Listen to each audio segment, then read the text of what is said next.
বাবা আজকাল সন্তানকে ভালোবাসে কোনগুলাকে জানেন? যে কামাই কামাই এনে দেয় তারও ভালোবাসে, তার বউরে ভালোবাসে, সন্তানকেও ভালোবাসে। আর যে কামাই না তাকে 2 পয়সার দাম দেয় না, ডান হাত তুলে দেখায়, বলো ঠিক কিনা? কোথায় ভালোবাসা? যেখানে মার ভালোবাসা, বাবার ভালোবাসা অনেক সময় আমরা রিয়েল পাচ্ছি না। কিন্তু মনে রাখবেন, এটা মাথায় বসায় রাখেন, আল্লাহ এবং নবী আপনাকে রিয়েল ভালোবাসেন, নিঃস্বার্থ ভালোবাসেন, নিঃস্বার্থ। কেমন ভালোবাসে বলি, আপনি ফজরের নামাজ না পড়লো, যিনি আপনার ফজরের নাস্তার রিজিকের ব্যবস্থা করে দেয় তিনি রব্বুল আলামিন, রব্বুল আলামিন, রব্বুল আলামিন। যিনি আপনার 1000 গুনাহ করতে দেখলো নিঃশ্বাস বন্ধ করে দেয় না, তিনি রব্বুল আলামিন। যিনি আপনার খেটে যাওয়ার সময় আপনার পা লুলা করে দেয় না, তিনি রব্বুল আলামিন। শুধু তাই নয়, 1000 গুনাহ করার পরে আপনি যখন সিজদায় পড়ে ভিক্ষা করে বলবেন আল্লাহ যা করেছি মাফ করে দাও, তওবা করি, যিনি রাগ না করে মাফ করে দেয় তিনি রব্বুল আলামিন। এরকম কেউ আর ভালোবাসে নাই, ভালোবাসতে পারবে না। আরেক হচ্ছেন আপনার নবী রহমাতুল্লিল আলাইহি। নবী আঙ্গুল তুলেছেন সান 2 ভাগ। নবীর উম্মত যারা একটু বুঝে বলেন না সুবহানাল্লাহ। নবী আপনার আমার নবী আঙ্গুল তুলেছেন, আল্লাহ আসমানের চাঁদকে 2 ভাগ করে দেখিয়েছেন। আপনার আমার নবী দোয়া করেছেন, ডুবন্ত সূর্যকে তুলে আল্লাহ আবার আসর পর্যন্ত এনে থমকে দিয়েছেন। আপনার আমার নবী রাস্তা দিয়ে হেঁটে যাচ্ছেন, পাথর পর্যন্ত নবীকে সালাতু সালাম দিচ্ছেন। আর একটু জোরে জোরে বলি না সুবহানাল্লাহ। নবী রাস্তা দিয়ে হেঁটে যাচ্ছেন, বিশাল আকারের পাহাড় উহুদ পাহাড় নবীকে সালাম দিচ্ছেন। আপনার আমার নবীকে আল্লাহ এমন শান মান আজমত ইজ্জত দান করেছেন। ইমানদার ভাইয়েরা খেয়াল করবেন, অন্য নবীদেরকে আল্লাহ বিশেষ বিশেষ কিছু পাওয়ার মুআজিজা দান করেছেন। অনেকেই কিতাবে লিখছেন, আপনার আমার নবীর যতগুলা মুআজিজা, সবগুলা মুআজিজা যদি আল্লাহ নাও দিত, চেহারাটাই ছিল অন্যতম মুআজিজা। আপনার আমার নবীর চেহারা মোবারক ছিল আল্লাহর দেওয়া একটা মুআজিজা। কেমন মুআজিজা?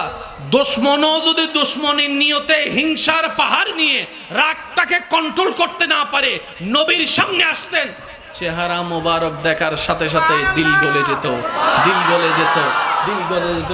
হযরত ওমর ফারুক রাদিয়াল্লাহু তাআলা 39 জন যখন মুসলমান হয়েছেন, নবীকে হত্যা করার জন্য ফারুকে আজম যখন গিয়েছেন, নবীর চেহারা দেখার সাথে সাথে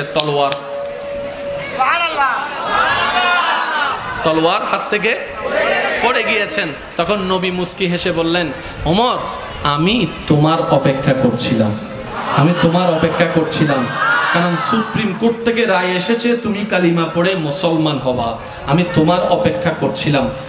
ফারুকে আজম বলে, আমি আসছি আপনাকে হত্যা করতে, আপনি আমার নিয়ে দাওয়াত দেওয়ার জন্য বসে আছেন, ব্যাপার কি? তখন নবী বলে যে, ওমর সেটাই হয় যেটা রবের মর্জি হয়, সেটাই হয় যেটা রবের ইচ্ছা হয়। তোমার ইচ্ছা আমাকে হত্যা করা, রবের ইচ্ছা তুমি কালিমা পড়ে সিজদায় নামাজের মধ্যে সিজদা দেওয়া। ফারুকে আজম নবীর চেহারা দেখে মগ্ন হয়ে গিয়েছেন। দূর থেকে শুনেছে ভিন্ন কথা, চেহারা তার ভিন্ন কথা বলে। এবার কালিমা পড়ার পরে ফারুকে আজম শুনতে পেলেন মুসলমানরা গোপনে গোপনে ইবাদতের কাজ করে। ফারুকে আজম বলে, ইয়া রাসূলুল্লাহ, ইসলাম তো সত্য, ইসলাম তো মিথ্যা নয়, কোরআন তো সত্য, কোরআন তো মিথ্যা নয়, আল্লাহ তো সত্য, আল্লাহ তো মিথ্যা নয়, আপনি তো সত্য, আপনি নবী তো মিথ্যা নন, আপনার ধর্ম তো মিথ্যা নন। তাহলে মিথ্যাগুলা যদি বুক ফুলাই মক্কায় চলতে পারে, ইসলাম কেন পারবে না? ইসলাম কেন পারবে না? ইসলাম কেন পারবে না? আজকে থেকে আমি ওমর ফারুক দাঁড়াই গেলাম, কোন বাপের ফুতাছস আমার সামনে দাঁড়া। আজকে থেকে ওপেনলি ইসলামের ইবাদতের কাজ চলবে, আল্লাহর দাওয়াতের কাজ চলবে। সুবহানাল্লাহ,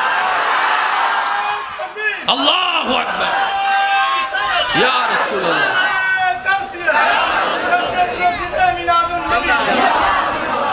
আমাদের নবীর চেহারা মোবারক, একটু জোরে বলি না। কথায় আছে, কে কতটুক ভালো বুঝবো কিভাবে? উত্তরটা খুব সহজ। যার ঘরে কর্মচারী বেশি দিন থাকে, বুঝতে পারি না মনে করি, কে মানুষ হিসেবে কেমন, কতটুক ভালো কিভাবে বুঝবেন? যার ঘরে কর্মচারী বেশি দিন থাকে এবং বের হওয়ার সময় মালিকের জন্য কান্না করে। এখানে আর বাছাই যাচাই করার দরকার নাই, বুঝতে হবে মালিক পক্ষ। এখানে আর কোনো, এখানে আপনার ওই কি জানে কয়, ওই গুপ্তচর সিএডি টিএডি লাগানোর কোনো দরকার। মালিক ভালো কিনা বুঝবো কিভাবে? কর্মচারীর সাথে ব্যবহার কেমন সেটা দেখে। আপনার আমার নবীর একজন খাদেম ছিলেন, নাম হচ্ছেন হযরত আনাস রাদিয়াল্লাহু তাআলা। নামটা বলি হযরত, মাশাআল্লাহ সবাই বলি হযরত। হযরত আনাস রাদিয়াল্লাহু তাআলা বলেন, আমি দীর্ঘদিন নবীর দরবারের খাদেমগিরি করেছি, খেদমত করেছি, গোলামি করেছি। করতে চলতে বলতে অনেকের অনেক কিছু ভুল হয়ে যায়, ইচ্ছায় হয় অনিচ্ছায় হয়। আমার নবী রাহমাতুল লিল আলামিন এমন কোমল হৃদয়ের অধিকারী, জীবনে আমাকে বকা দেওয়া তো দূরের কথা, কখনো চোখ রাঙ্গাই পর্যন্ত তাকায় নাই আমার দিকে। সুবহান। তিনি হচ্ছেন আমাদের নবী রাহমাতুল লিল। আর একটু জোরে বলি। একবার হযরত আনাস রাদিয়াল্লাহু তাআলা আনহু নবী একটা কাজে পাঠাইছেন। উনি আরো ছোট ছিলেন, বাচ্চাদের খেলা দেখে উনি ভুলে গেছে। বাচ্চাদের খেলতে দেখে উনিও বাচ্চাদের খেলার সাথে যোগ হয়ে গেছে।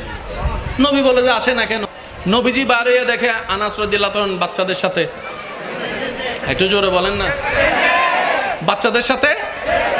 নবী রাহমাতুল লিল আলামিন ওনার পিছে গিয়ে দাঁড়াইছেন। নবী রাহমাতুল লিল আলামিন পিছনে গিয়ে যখন দাঁড়িয়ে ওনার শরীরে হাত রাখছে, হযরত আনাস রাদিয়াল্লাহু তাআলা পিছনে ফিরে দেখে যে নবী রাহমাতুল লিল আলামিনের হঠাৎ করে মনে পড়ছে আমাকে তো কাজ ওইটা দিছিল। মনে মনে মনে ভয়, এখন না কি হয়। কারণ ওই যুগটা ছিল যে গোলামের যুগ, মারার যুগ, হত্যা করার যুগ। ওই পরিবেশটা, মানুষের মুভমেন্ট ছিল এরকম। যখন আনাস রাদিয়াল্লাহু আনহু নবীজির দিকে তাকাই ঘাবড়াই গেলেন, নবী ওনার দিকে তাকাই মুস্কি একটা হাসি দিলেন। হযরত আনাস রাদিয়াল্লাহু তাআলা বলেন, ওই মুস্কি হাসিটাই আমার দিল জয় করে নিয়েছে। ওই মুস্কি হাসিটাই আমার বিবেক জাগ্রত করে দিয়েছে। ওই মুস্কি হাসিটাই আমার খেদমত করার আশা বাড়িয়ে দিয়েছে। আওয়াজ দিয়ে বলেন, তিনি আমাদের নবী রাহমাতুল লিল। আপ টু বটম, ডাইনে টু বামে সবাই বলেন নবী রাহমাতুল লিল। যার কোনো তুলনা হবেই বা কেমনে? বানানে ওয়ালা তো তুলনা করে কাউকে বানাই নাই। বানাইতো তাহলে উপমা খুঁজে পাওয়া যেত। जिसका कोई सानी नहीं वो नबी हमारा है, मुस्तफा की अजमत का हद ही ना किनारा है। সবচাইতে অতুলনীয় নবী এটা কাদের নবী? আমাদের নবী রাহমাতুল লিল। কষ্ট হচ্ছে না তো আপনাদের?